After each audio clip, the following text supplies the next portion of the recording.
Proverbs 3:5-6. Trust in the Lord with all thine heart, and lean not unto thy own understanding. In all thy ways acknowledge him, and he shall direct thy path. It is not for us to tell the Lord how to lead us.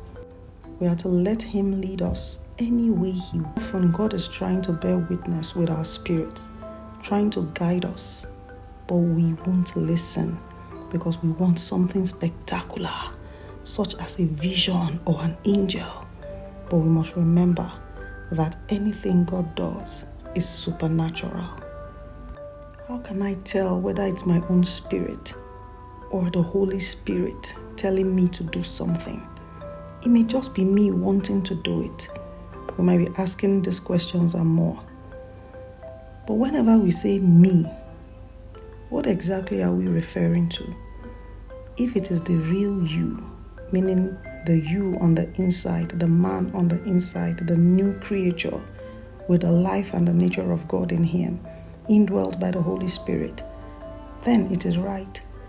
If you mean me, talking about the flesh, that's a different thing entirely.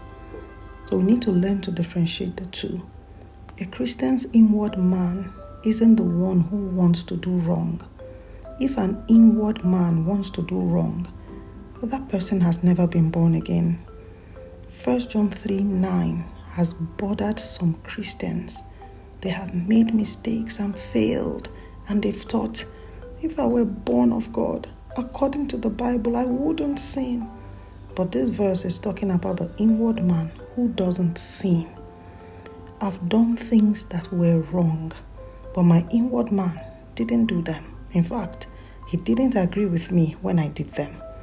He tried to get me not to do them. Physically, we are born of human parents, and we partake of their human nature. Spiritually, we are born of God, and we partake of his nature. And it is not God's nature to do wrong. Therefore, let your spirit dominate your flesh. God leads us by an inward witness. He leads by what we call the still small voice, the voice of our own spirit. And he also leads us by the voice of the Spirit of God speaking to us. This is more authoritative than the still small voice. When the voice speaks, it is so real. You may look around to see who said it, even though it comes from inside you. It must have seemed audible to the child Samuel.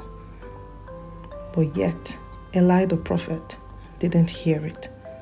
However, this isn't the ordinary way God leads. The Bible tells us that there are many voices in the world, and none of them without significance. However, this isn't a matter of listening to voices. Be careful about following anything without first examining it in the light of the Word. Don't pray to hear something. If God speaks to you, all right.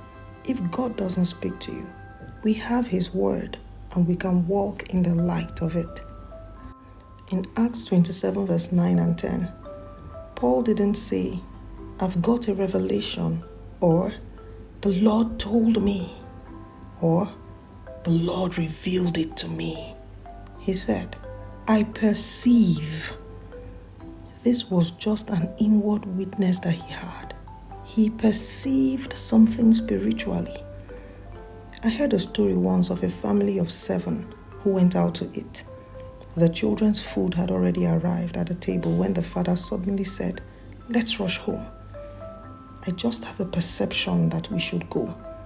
When they arrived, they found that a fire had started in their house. They were right on time to put it out. If we become more spirit conscious, many things could be averted.